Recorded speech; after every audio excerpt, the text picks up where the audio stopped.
आज का ये वीडियो राइटर रॉबर्ट ग्रीन की किताब द 33 स्ट्रैटेजीज ऑफ वॉर पर आधारित है। मिलिट्री और बिजनेस स्ट्रैटेजीज इस बात पर निर्भर करते हैं कि अगर आप दूसरों के साथ संघर्ष नहीं करेंगे तो आप पीछे रह जाएंगे। राइटर रॉबर्ट ग्रीन ने इस बुक में दुनिया के महान स्ट्रैटेजिस्ट यानी रणनीतिकारों जैसे Napoleon Bonaparte, Sun Tzu, Alexander the Great, Hannibal आदि की रणनीतियों के बारे में बताया है। उन्होंने युद्ध, बिजनेस, पॉलिटिक्स, एंटरटेनमेंट और स्पोर्ट्स के क्षेत्र में कुछ बेहतरीन स्ट्रैटेजीज को लेकर कुल 33 स्ट्रैटेजीज के बारे में बताया है।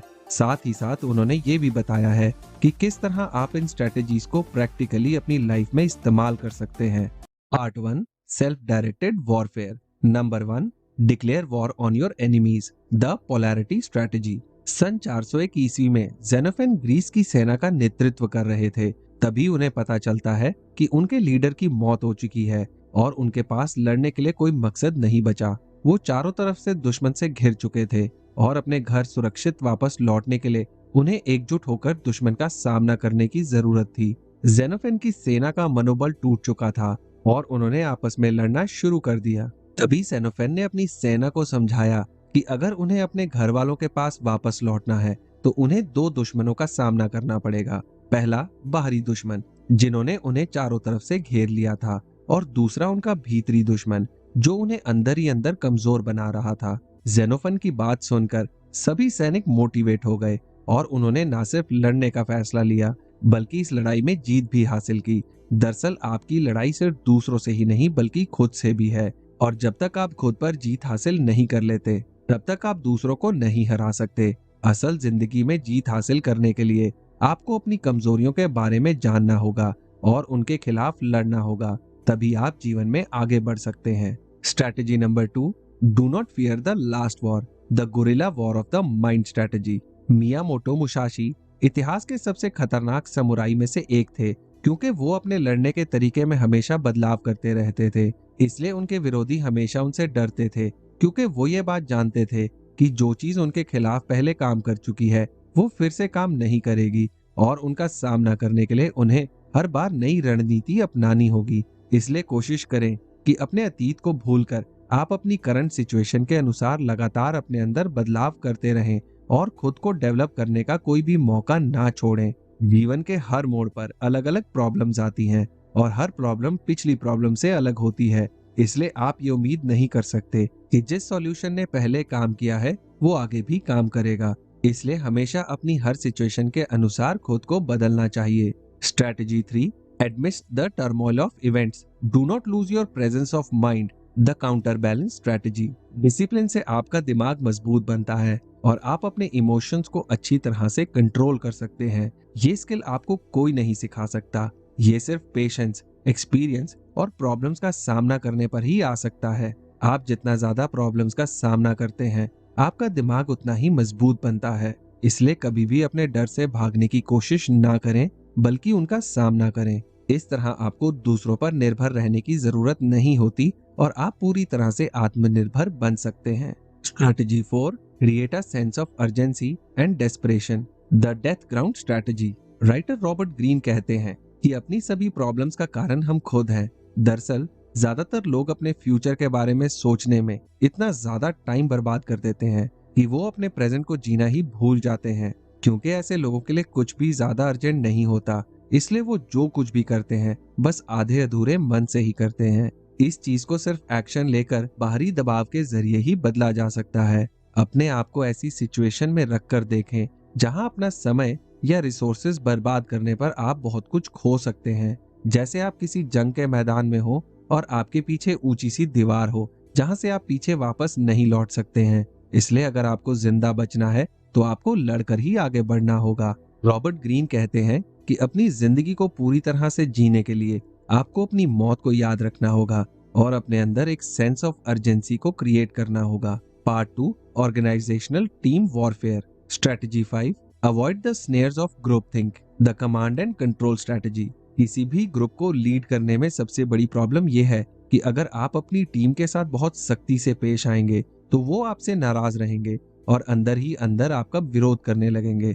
वहीं दूसरी ओर अगर आप बहुत नरमी के साथ पेश आएंगे तो लोग आपका फायदा उठाने लगेंगे। इसलिए आपको अपनी टीम से इस तरह से काम करवाना होगा ताकि उन्हें अपने ऊपर किसी तरह का दबाव महसूस ना हो और वो आपका हर ऑर्डर फॉलो करें। अपनी टीम बनाने के लिए आपको ऐसे लोगों की खोज करनी चाहिए जिनके पास वो स्किल्स हों जिनकी आप में कमी है और जो आपके गोल्स को पूरा करने में आपकी मदद कर सकें। Strategy 6, segment your forces, the controlled chaos strategy. सन 1850 ईस्वी में ऑस्ट्रिया की सेना ने अचानक नेपोलियन बोनापार्ट की सेना पर हमला कर दिया। नेपोलियन ने अपनी सेना को छोटे छोटे ग्रुप्स में बांट दिया और दुश्मन की सेना को घेरने के लिए कुछ निर्देश दिए। नेपोलियन की सेना बहुत तेज थी और वो किसी भी सिचुएशन के अनुसार खुद को ढाल सकते थे, जिसकी वजह से ऑस्ट्रिया की सेना को उनके सामने हार माननी पड़ी। इस स्ट्रेटजी का सार ये है कि किसी अच्छे प्लान को स्टेप्स में पूरा करने की बजाय हमेशा अपने आप को ऐसी सिचुएशन में रखें जहां आपके पास कई सारी ऑप्शंस हो। साथ ही साथ आपको ये सोचना होगा कि कब अपनी पावर को एकजुट करना है और कब इसे डिवाइड करना है। Strategy 7, transform your war into a crusade, moral strategies. किसी टीम या ग्रुप के लोगों को मोटिवेट करने और उनका मनोबल बनाए रखने के लिए ये जरूरी है कि वो अपने बारे में कम और अपने ग्रुप के बारे में ज्यादा सोचें। अपनी टीम को हमेशा किसी कारण से जोड़ कर रखें। कोशिश करें कि वो हमेशा किसी न किसी आइडिया पर काम करते रहें। साथ ही साथ ये भी कोशिश करें कि आप अपनी टीम के लोगों की सभी छोटी बड़ी जरूरतों का ध्यान रखें। जैसे कोई भी सिपाही खाली पेट कभी जंग नहीं जीत सकता, उसी तरह कोई भी इंसान तब तक अपने गोल्स को पूरा करने में आपकी मदद नहीं कर सकता जब तक उसकी बेसिक जरूरतें पूरी ना हो।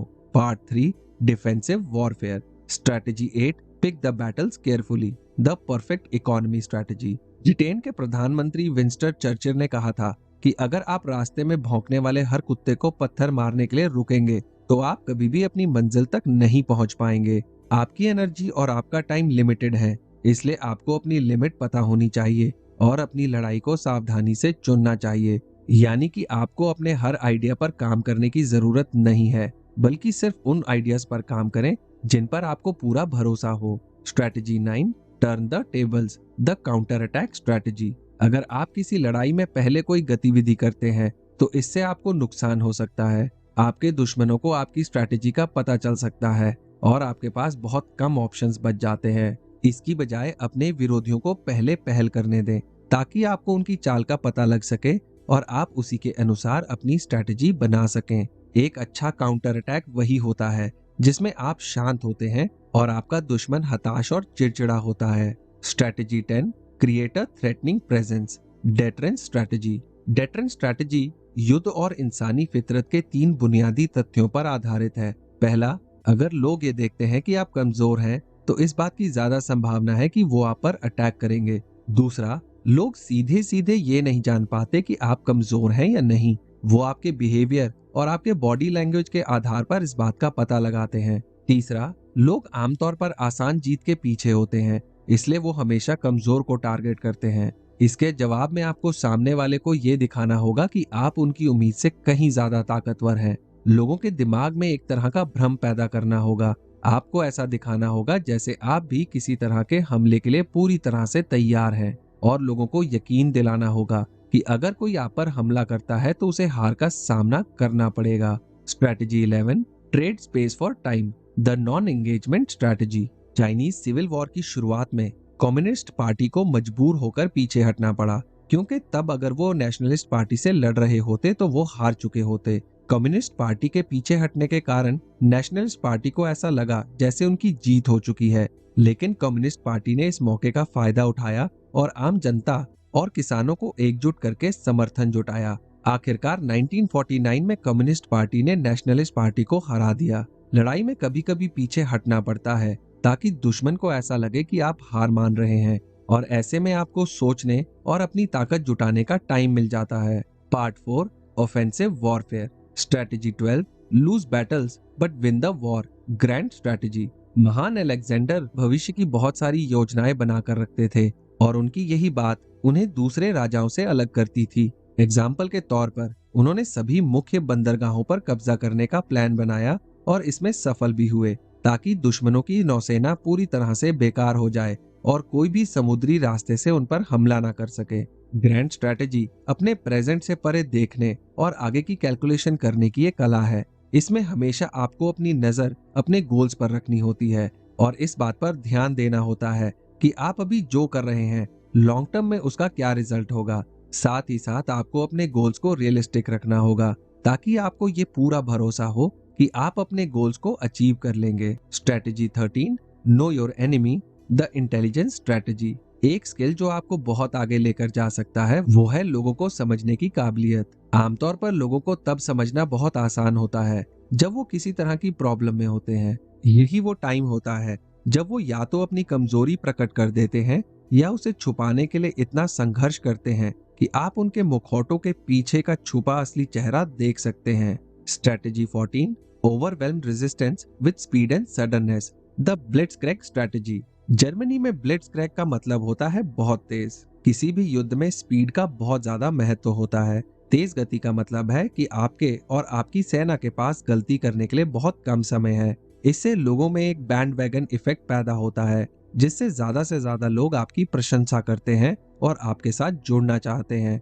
आज हम एक ऐसी दुनिया में रहते हैं जहां स्पीड को एक जरूरी स्किल समझा जाता है और हर कोई दूसरे की तुलना में ज्यादा तेजी से अपने गोल्स को अचीव करना चाहता है। जब आप किसी ऐसे ओपोनेंट या विरोधी का सामना कर रहे हो जो बहुत तेज है तो उससे मुकाबला करने के लिए आपको और ज्यादा तेज बनना पड़ेगा। ये स्ट्रैटेजी उन लोगों के लिए खतरनाक हो सकती है जो गलतियां करने से डरते हैं। Strategy 15, control the dynamic forcing strategies. इसी युद्ध में दुश्मन किस तरह से प्रतिक्रिया करेगा इसे समझना लगभग इम्पॉसिबल है। ऐसा करने पर सिर्फ निराशा ही हाथ लगेगी। लेकिन अगर आप अपने विरोधी के मूड और माइंडसेट को कंट्रोल कर सकें तो चाहे सामने वाला कैसे भी रिएक्ट करे इससे कोई फर्क नहीं पड़ता, क्योंकि अगर आप उसे डरा सकते हैं, गुस्सा दिला सकते हैं या उसके मन में शक पैदा कर सकते हैं तो आप उसके एक्शंस को बहुत हद तक कंट्रोल कर सकते हैं और फिजिकली हराने से पहले उसे मेंटली हरा सकते हैं। इस स्ट्रैटेजी का इस्तेमाल करने से पहले आपको अपने ऊपर और अपने इमोशंस पर कंट्रोल करना होगा। विशेष रूप से किसी भी संघर्ष में डर आपको सबसे ज्यादा कमजोर कर सकता है। Strategy 16, hit them where it hurts, the centre of gravity strategy. Roman सम्राट पुब्लियस स्किपियो ने स्पेन के हैनिबल को हराने की एक योजना बनाई। हैनिबल की सेना उस समय सबसे शक्तिशाली सेना थी, इसलिए पुब्लियस ने उसे हराने के लिए बड़ी चालाकी से धीरे धीरे करके हैनिबल की सेना की सारी जरूरी चीजों की सप्लाई को नष्ट कर दिया और कुछ ही समय में हैनिबल की विशाल सेना को हार माननी पड़ी। हर इंसान की ताकत का कोई ना कोई सोर्स होता है जिस पर वो पूरी तरह से निर्भर करता है। ये उसका धन, उसकी पॉपुलैरिटी, कोई पोजीशन या कोई विनिंग स्ट्रैटेजी कुछ भी हो सकता है। जब भी किसी इंसान के इस सोर्स ऑफ पावर पर हमला किया जाता है तो उसे बहुत परेशानी होती है। किसी भी इंसान के सोर्स ऑफ पावर को ढूंढने के लिए आपको एक एक करके कई कदम उठाने होंगे और धीरे धीरे उसके सोर्स ऑफ पावर की गहराई तक पहुंचना होगा। Strategy 17, defeat them in detail, the divide and conquer strategy. The divide and conquer strategy आज की तुलना में कभी भी इतनी अधिक प्रभावी नहीं रही है। लोगों को उनके समूह से अलग करके और उन्हें अलग थलग, अकेला और असुरक्षित महसूस कराकर आप उन्हें बहुत कमजोर कर सकते हैं। डिवाइड एंड रूल किसी भी ग्रुप पर शासन करने के लिए बहुत पावरफुल स्ट्रैटेजी है।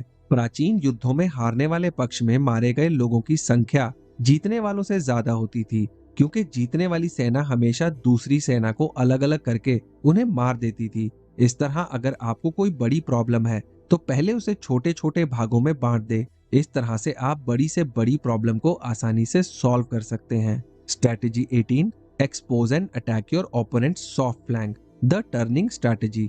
नेपोलियन जब भी अपने दुश्मन पर अटैक करते थे तो सिर्फ आधी सेना को वो सामने की ओर से भेजते थे, बाकी बची आधी सेना के साथ वो साइड से हमला करते थे। नेपोलियन के विरोधियों को इस बात का अंदाजा भी नहीं रहता था और इसकी वजह से दुश्मन सेना का बैलेंस पूरी तरह से बिगड़ जाता था। जब आप किसी पर सीधे सामने से हमला करते हैं तो ऐसे में उसे हराना बहुत मुश्किल होता है, इसलिए सामने की तरफ से उसका ध्यान भटकाकर उस तरफ से हमला करना चाहिए जहां उसे उसकी उम्मीद भी ना हो। Strategy 19, envelope the enemy, the annihilation strategy. Zulu warriors अपने सींग, शेरों, अपनी युद्ध नीतियों और अपने दुश्मन को चारों ओर से घेर कर हमला करने के लिए मशहूर थे, जिनकी वजह से उनके दुश्मन के पास पीछे लौटने का भी कोई रास्ता नहीं रहता था। अपने ओपोनेंट यानी शत्रुओं को घेरने के कई तरीके हैं, लेकिन सबसे आसान तरीका यह है कि आपकी जो स्ट्रेंथ यानी ताकत है और आप जिस चीज में खुद को नेचुरली मजबूत मानते हैं उसका ज्यादा से ज्यादा इस्तेमाल करें। दूसरी ओर आप खुद को कमजोर दिखाकर दुश्मन को हमला करने के लिए मजबूर कर सकते हैं और उसे अपने जाल में फंसा सकते हैं। Strategy 20, manoeuvre them into weakness, the राइटनिंग for the sickle strategy. कोई भी सेना चाहे जितनी भी मजबूत हो, लेकिन ना खत्म होने वाली लड़ाई करना थका देने वाला, खर्चीला और अकल्पनीय होता है। इससे बचने के लिए चालाकियों और पैतरों का इस्तेमाल करना बहुत जरूरी होता है, जिसके जरिए आप लड़ाई शुरू करने से पहले ही अपने दुश्मन को कमजोर कर सकते हैं और अपनी जीत को आसान बना सकते हैं। Strategy 21, negotiate while advancing, the diplomatic war strategy. जो लोग ऐसा सोचते हैं कि जीवन में हमेशा अच्छाइयों के बदले अच्छाइयां ही मिलती हैं, ऐसे लोग अक्सर धोखा खाते हैं और जीवन में अकेले ही रह जाते हैं।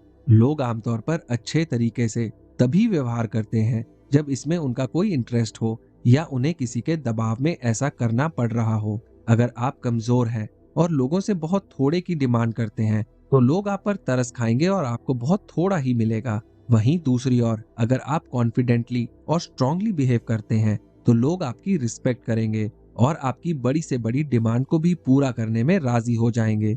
एक बार जब आप अपनी पोजीशन को स्ट्रांग बना लेते हैं तो किसी भी तरह के समझौते से परहेज करें। ये डिसाइड करें कि आप एक योद्धा हैं या एक दुकानदार हैं। योद्धा हमेशा अपनी बात पर अटल रहता है और अपनी पोजीशन को बना कर रखता है। वहीं दुकानदार पीछे हट जाता है और ट्रस्ट बनाने की कोशिश करता है। इसलिए हमेशा एक योद्धा बनने की कोशिश करें और अपने विरोधियों को कभी भी अपने सामने खड़े होने का मौका ना दें। Strategy 21, know how to end things, the exit strategy. आपको इस दुनिया में इस बात पर जज किया जाता है कि आप किसी काम को कितने अच्छे तरीके से पूरा करते हैं। एक अधूरा या गलत तरीके से पूरा किया गया काम आपकी रेपुटेशन पर चोट कर सकता है। किसी भी काम को अच्छी तरह से करने की कला ये जानना है कि कितनी दूर जाना है और कब रुकना है। यहाँ सिर्फ युद्ध जीतने का सवाल नहीं है, बल्कि सवाल ये है कि आपने इसे कैसे जीता और इसे कैसे खत्म किया। किसी भी युद्ध, संघर्ष या रिलेशनशिप को खत्म करने का सबसे बुरा तरीका उसे धीरे धीरे और दर्दनाक तरीके से खत्म करना है। इससे आपको बहुत गहराई तक चोट पहुंचती है, आपका सेल्फ कॉन्फिडेंस खत्म हो जाता है और आपके अंदर एक कड़वाहट आ जाती है। इसलिए किसी भी चीज को शुरू करने से पहले अपने मन में हमेशा इस बात को क्लियर कर लें कि जब भी इसे खत्म करना हो तो इसे आप कैसे खत्म करेंगे। Part 5, unconventional dirty warfare. Strategy 23, weave a seamless blend of fact and fiction, misperception strategies. हर इंसान या जानवर ये देखने और समझने की क्षमता के बिना जीवित नहीं रह सकता कि उसके आसपास क्या हो रहा है। इसलिए आपको अपने विरोधियों के लिए ये जानना कठिन बना देना होगा कि उनके आसपास क्या चल रहा है। विशेष रूप से उन्हें ये पता नहीं चलना चाहिए कि आप क्या कर रहे हैं। हमेशा उनके फोकस और स्ट्रेटजीज को बिगाड़ने की कोशिश करें। लोगों की धारणाएं उनके इमोशन से जुड़ी होती हैं और वो दुनिया को उसी नजरिए से देखते हैं जैसा वो देखना चाहते हैं। आप लोगों की इस बात का फायदा उठाकर उनके सामने एक ऐसी काल्पनिक दुनिया का निर्माण कर सकते हैं जिसकी वो इच्छा रखते हैं और इस तरह से वो अपने आप को ही मूर्ख बनाते रहेंगे। अगर आप रियलिटी से जुड़े लोगों की धारणाओं को कंट्रोल कर सकते हैं तो आप उन लोगों को भी कंट्रोल कर सकते हैं। Strategy 24, take the line of least expectation, the ordinary extraordinary strategy. आमतौर पर लोग उम्मीद करते हैं कि आपका बिहेवियर किसी भी सिचुएशन में ठीक वैसा ही होगा जैसा कि पहले था। अगर आपको अपनी लाइफ में आगे बढ़ना है और अपने विरोधियों को हराना है तो आपको उनकी ऐसी एक्सपेक्टेशंस को तोड़ना होगा। इसके लिए आपको अपने विरोधियों को चौंकाना होगा और कुछ ऐसा करना होगा जिसके बारे में उन्होंने कभी सोचा भी ना हो। जैसे कि जूलियस सीजर ने कहा था कि कोई भी इतना बहादुर नहीं होता कि वो अनजानी चीजों से ना घबराए। कभी भी पुराने घिसे पिटे तरीकों पर भरोसा ना करें, क्योंकि जिस चीज ने पहले काम किया वो आगे भी काम करेगा। इस बात का कोई भरोसा नहीं है। कभी कभी छोटे बदलाव भी बहुत बड़ा परिणाम ला सकते हैं। Strategy 25, occupy the moral high ground, the righteous strategy. अगर आप लोगों को ये विश्वास दिला सकें कि आप जो कर रहे हैं वो बिल्कुल सही है तो लोग आपको फॉलो करेंगे। इस बात को सुनिश्चित करें कि लोग आप पर और आपके मिशन पर पूरी तरह से भरोसा करते हों। बिना पब्लिक सपोर्ट के कोई भी युद्ध जीतना मुश्किल होता है।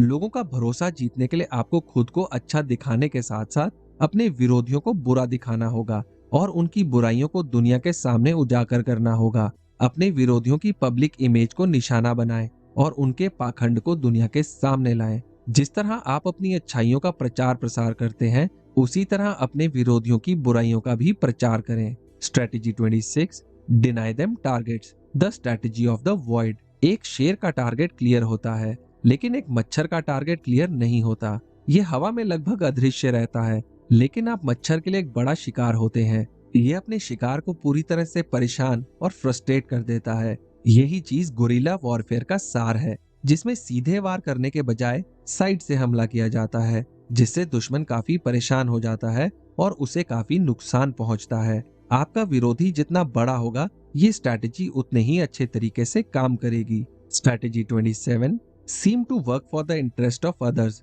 While furthering your own, the alliance strategy. लोगों की मदद के बिना कोई भी अपनी लाइफ में कुछ बड़ा अचीव नहीं कर सकता। अगर आप जो चाहते हैं वो हासिल नहीं कर पा रहे हैं, तो ऐसे में आपको लोगों को अपने साथ जोड़ना होगा ताकि आप अपना मनचाहा गोल अचीव कर सकें।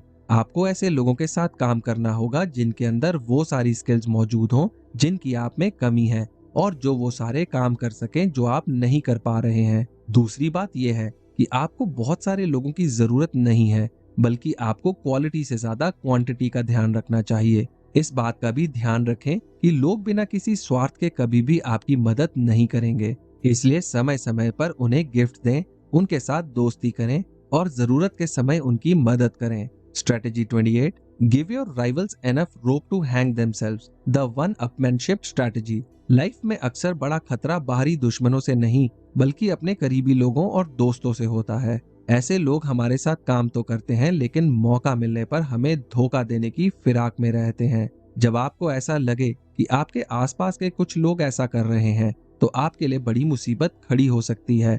तो सबसे पहले आपको ऐसे लोगों पर कड़ी नजर रखनी होगी और उनके बारे में ज्यादा से ज्यादा जानकारी इकट्ठी करनी होगी। जिन लोगों पर भी आपको डाउट हो, उन पर खुले तरीके से हमला ना करें, बल्कि इसके बजाय उनके अंदर डर और असुरक्षा की भावना को पैदा करें, ताकि आपसे सवाल पूछने के बजाय वो खुद से सवाल पूछना शुरू कर दें। Strategy 29, take small bites, the fait accompli strategy. The fait accompli strategy का सार ये है कि आप बिना किसी डिस्कशन के और तेजी से एक्ट करें, क्योंकि अगर आप एक्शन लेने से पहले ही अपने उद्देश्य को जाहिर कर देंगे, तो इससे आपको बहुत सारे सवालों और आलोचनाओं का सामना करना पड़ेगा। साथ ही आप जब भी ऐसा काम करें, तो हमेशा छोटे छोटे स्टेप्स के साथ आगे बढ़ें। इससे किसी को आप पर कोई डाउट नहीं होगा और आप आसानी से अपना काम पूरा कर पाएंगे। इसके अलावा अगर आप कोई बड़ा कदम उठाते हैं, तो ऐसे में लोग आपसे जलते हैं और आपकी कामयाबी में रुकावटें डालते हैं। स्ट्रेटेजी 30,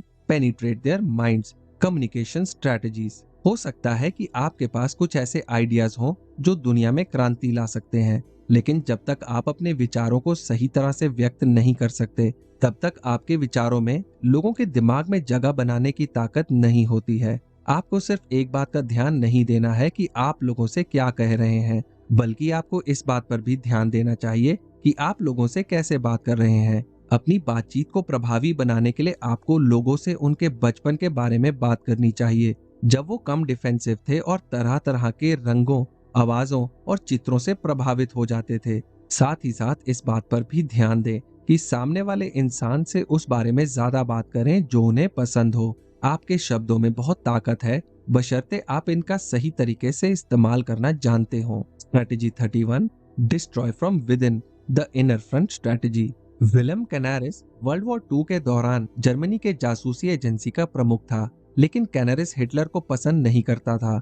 वो अंदर ही अंदर हिटलर के खिलाफ लोगों को भड़काता था और अक्सर हिटलर को गलत इन्फॉर्मेशन दिया करता था। लेकिन हिटलर को कैनारिस के बारे में पता चल गया और उसने उसे मार दिया। युद्ध विशेषज्ञों का ऐसा मानना है कि अगर कैनारिस ने ऐसा नहीं किया होता, तो शायद वर्ल्ड वॉर 2 का परिणाम कुछ और होता और जर्मनी शायद वर्ल्ड वॉर 2 जीत चुका होता। युद्ध उस दुश्मन से लड़ा जा सकता है जो सामने दिखाई देता हो। जब आप अपने दुश्मन को अंदर से कमजोर कर देते हैं, तो उसके पास देखने और रिएक्ट करने के लिए कुछ नहीं होता। चाहे कोई दीवार हो, कोई ग्रुप हो या कोई सेना हो, जब वो अंदर से कमजोर हो जाती है, तो वो ज्यादा देर तक नहीं टिक सकती। Strategy 32, dominate while seeming to submit, the passive aggression strategy. नमक पर टैक्स लगाने के खिलाफ जब महात्मा गांधी ने 200 मील के दांडी मार्च करने का फैसला किया तो ब्रिटिश सरकार ने इसे बहुत ही हल्के में लिया और गांधी जी को मार्च निकालने की अनुमति दे दी। ये यात्रा बहुत सफल रही और हजारों की तादाद में लोग गांधी जी के साथ इस मार्च में जुड़ गए। इस शांतिपूर्ण यात्रा ने अंग्रेजों की नींद उड़ा दी और उन्हें ये एहसास हुआ कि इस मार्च की अनुमति देकर उन्होंने बहुत बड़ी गलती कर दी है। इस यात्रा के दौरान लोगों को पहली बार अपनी एकता और अहिंसा की ताकत का पता चला। कभी कभी शांतिपूर्ण तरीके से किया गया विरोध हिंसात्मक विरोध से भी ज्यादा कारगर होता है। Strategy 33, so uncertainty and panic through acts of terror, the chain reaction strategy.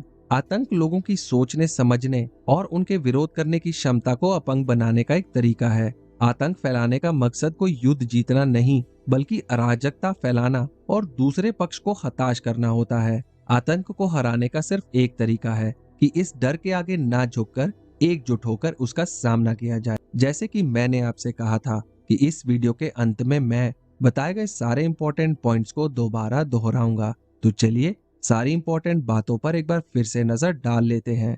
जीवन एक युद्ध का मैदान है जिसमें कोई जीता है तो कोई हारता है, इसलिए अपने एक्शंस को बहुत ही ध्यान से चुनें। जीवन में आप जो भी पाना चाहते हैं उसका सबसे अच्छा तरीका है प्लानिंग करना और स्ट्रेटजीज के साथ काम करना। किसी भी चीज को ठीक उसी तरह से देखें जैसे वो है, ना कि उस तरह जैसे आप देखना चाहते हैं। लोग अपने बारे में आपसे जो भी कहते हैं उस पर ध्यान ना दें बल्कि उनके एक्शंस पर ध्यान दें।